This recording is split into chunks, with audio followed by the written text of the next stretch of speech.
What's good, YouTube? Back again with another one.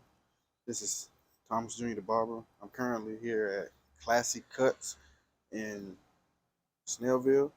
About to do an interview with Miss Kiah Lyles. We used to work together briefly at Gwinnett Tech. She was a former barber instructor, but now she's out doing her own thing in her own suite. And, basically the same as the last one, man. We just gonna kick it a little bit, ask a few questions, figure out what we're gonna do and where the industry is going. Stay tuned.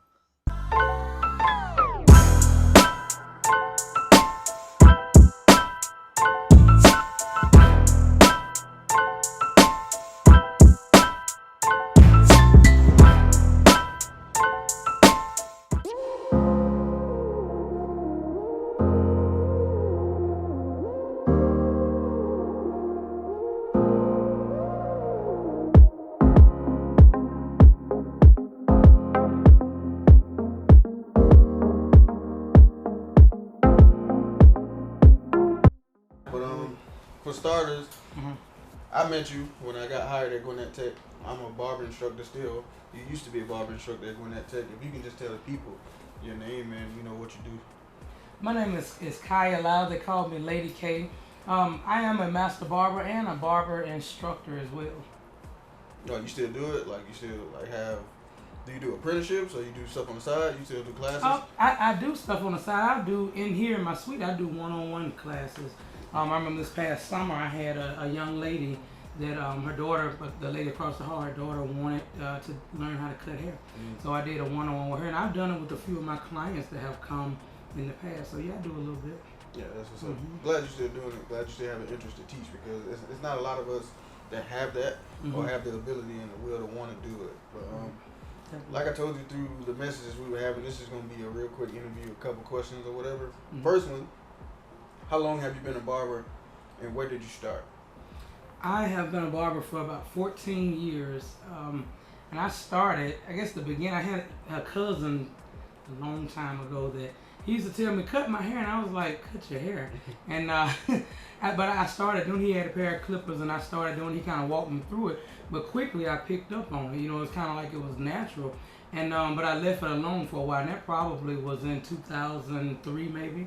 I left it alone for a few years, and then I came to Atlanta, skipping a whole lot of stuff, but I came to Atlanta by 2006, and one day I just woke up, you know, and said, I'm going to barber school. It was just in my spirit when I woke up, and I went to barber school, and I've been doing it ever since. That's what's up. Yeah. Most people have a traumatic story, but I guess that wouldn't happen with you being like a female. Because the reason I went to barber school, I got tired of people messing up my haircut. Okay. Just to be honest. Okay. Yeah. My mother does hair. She's been doing hair for probably 60 years or better. She does ladies' hair. Yeah. I never really wanted to go into that aspect of it. So when my cousin introduced me to the barbering side, I kind of, you know, picked up with that and just kind of went with it. That's what's up. Yeah. Second question is, are you licensed and do you feel like it's still important? Yes, I am licensed, and it's very important. I was talking to a young man the other day, and he was telling me that, you know, he wasn't licensed and he really didn't see a need to do it. But number one, if you're in a shop or a suite, you don't want to run from state board the rest of your life. You know what I'm saying? Because every time they come in, they're going to be looking to see who has that license, you know, and if you get caught, what is $500 fine? So how many $500 you got to just give away? I mean, if you balling like that, then, you know, that's cool. But I feel it's important because most people that start cutting hair, they start with in the kitchen or on the porch, so they don't really have the professional side of it, you know. So in school, you learn a whole lot just from connecting with people that have experience, you know. Right. You learn a lot of different things. You learn the importance of a neck strip because most people that's cutting on at the house, they can probably gonna put a towel around it. Right. You know, they don't understand. You know, it's those little small details that people miss. So it's very important, you know, to make sure that that's in place so that you are protected and other people that you're servicing are protected as well. Makes sense. Next question. It's been a popular one amongst the interviews I did, but I've gotten a bunch of mixed reviews about it. Okay. So, do you feel it's the tools or the techniques that make a barber? I feel it's the techniques, because once you learn the techniques, regardless of what clipper you have, then I feel you can do it on any clipper. You know, the clipper is important because it's gonna give you that quality need. But if you, as I tell people, perfect your skills first, and I tell them the money will come. Once I perfect my skills, like I've been cutting a while, and I believe I cut okay. I believe that I can go right now to Walmart and get a pair of Sunbeam clippers, and I can still do the same thing and still get a good quality because I understand I have the skills, but with the skills I understand how to maneuver this tool. Tools are very important, but I feel technique is best, you know, because for instance with a fade, once you learn the layers of a fade, forget about, you know, what you did it with. I know the technique, so I could take this. If I'm in a place and all I have is a pair of Sunbeam clippers, I could take this, still do the same technique, and still give you the fade that you're looking for. Exactly. I'm a firm believer of it's more technique than tool, and because I'm still teaching, because I interact with different people, different students, depending on the year or whatever. Like a lot of them come in, have you tried this new clipper? Have you tried this? Have you? Man, I've been cutting fades with these same masters and these T outliners for years, and I'm getting, if not better results than you getting with the, you know, name brand or most recent clipper. So I try to keep new barbers from blowing a lot of money when they first start on like tools and clippers. Definitely. Just understand and get your technique together, man. And you, who knows, you might be a platform artist one day. A question I haven't asked in previous interviews, because this is the first one, is what are some of the challenges that you have faced or that you face being a female barber? So now I really don't have any that just stick out in my mind because I've been doing it so long. But when I first started in 2008, I started in the barbershop and I was the only female there. So at that specific time, that's kind of when it was women cutting, but they were sprinkled here and there. You know, so I had to work myself into the industry. Like I had to learn quick.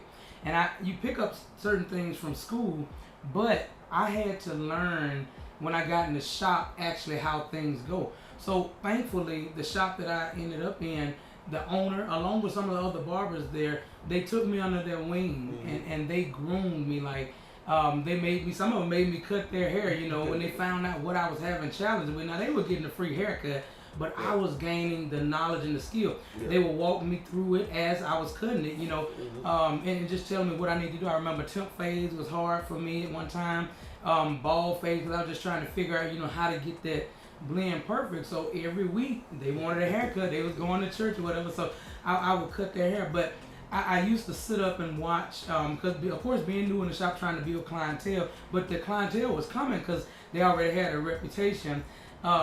They saw a female there, so a lot of men were like, no female cutting my hair, you know. So they would sit over there, they would wait 30-40 minutes on somebody else when they could have gotten in my chair.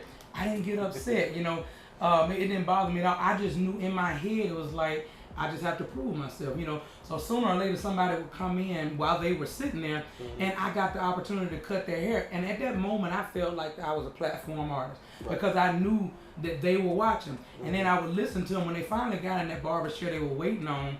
I would listen to them say, well, she can cut. They was whispering, you know, hey, she really can cut. Like, you know, people can't whisper low. She know what she doing. Like, the guys were like, yeah, you know, she nice. You know, so for them, it was kind of, I never looked at them because I knew it would be that awkward moment. But I stayed focused on what I was doing, not trying to prove a point, but trying to perfect my skills. Got you. Yeah. I noticed your shirt. I've heard the story before, but for people who may never met you and don't understand what this brand is, could you explain to them what it is? Oh yes, I'd be glad to. Own Your Brokenness. This is a something that was given to me. It's actually, I just turned into a nonprofit, and in January it's really gonna blossom out. But I began to look at individuals in our industry as well. You know, I've dealt with so many people, and I realized that people are broken in so many different areas, right? A lot of people don't know that they're broken. They're walking around in dysfunction. What do I mean brokenness? That childhood trauma that you haven't addressed. And we all know that when you don't address the childhood traumas, your adult relationships will. So it forced me to, even when I was teaching in different things, that you're dealing with an individual that's hurt. That they're hurt, maybe they have had a loss of parents, maybe they lost a child, you know, maybe they were raped, maybe they were molested, and people are holding this stuff in. Mind you, I deal with mostly men, even with barbers, and, you know, coming here, I deal with females but I deal with men, and I realize that men are some of the most broken individuals, and they hold it in the inside. Female, if we meet a guy or somebody finna get married or whatever, we really trust, we'll start, saying stuff, and we'll also get counseling and therapy. Not saying men won't, but more women get counseling and therapy than men. Men don't do that. One thing I realized is that something happened way back then. A man would take it and he'll bury it deep in his heart. Right. Then he put a cement block over it, and then he put a barbed wire fence over the top of it. Yeah. So now he meets this woman, and he likes her and he want to get to know her, but he can't be transparent and vulnerable with her because, number one, he hasn't been allowed to from a child. Because when men or little boys were doing things and they started crying, what was the first thing they said? Stop crying. Yeah, stop crying, man up. Yeah. So he put that inside himself, like, I can't cry. That don't show that I'm a man. So he grows up like this. So that emotional side of him, the sentimental side, is shut off. Right.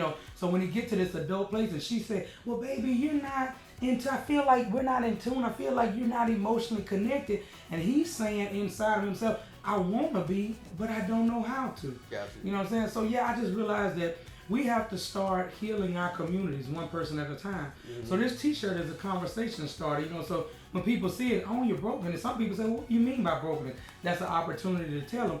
Other people look at it and instantly it brings them to a place of awareness, of consciousness to say, wow, man, maybe I am broken. Maybe something on the inside needs to be addressed. Maybe I need to do that self-evaluation. Yes. So yeah, it's very dear to me and precious to me. I told God it was something that I wanted. And he said, okay, I'll give that to you. But first we got to start with you. You got to own your brokenness. So he forced me to go into my life and look at the things that had broken me in the past, right? And start addressing those. But because before you can put a message out, you got to do it for yourself first. Yeah. You got to run that through you first. So, it has started off great. I'm excited about it. It's going to do some great things, especially in our industry as well, where I'm going. That's what's up. That's what's up. And, this has been great. It's always great, having conversations with you. And because I've been a fan of yours since you left. And I don't know if you know it, I don't know if you knew it, but yeah. And definitely before we leave or whatever, I'm going to need you to give them your information, where they can follow you, where they can find you, and all that good stuff.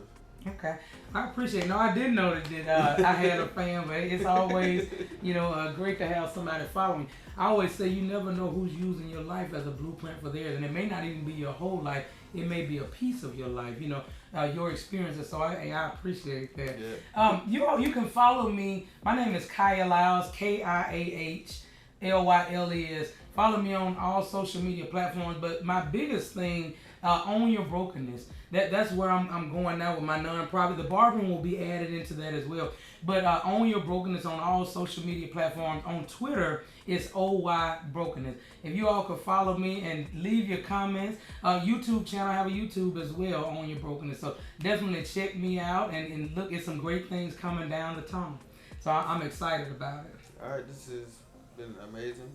Which Sir. I kind of expected. That's why I reached out to you. I appreciate it. Hopefully, if you know some other shop owners or barbers who might be interested in doing an interview, definitely tell them to hit me up and we'll make it happen. We'll do. I got you. Thank you. Appreciate it.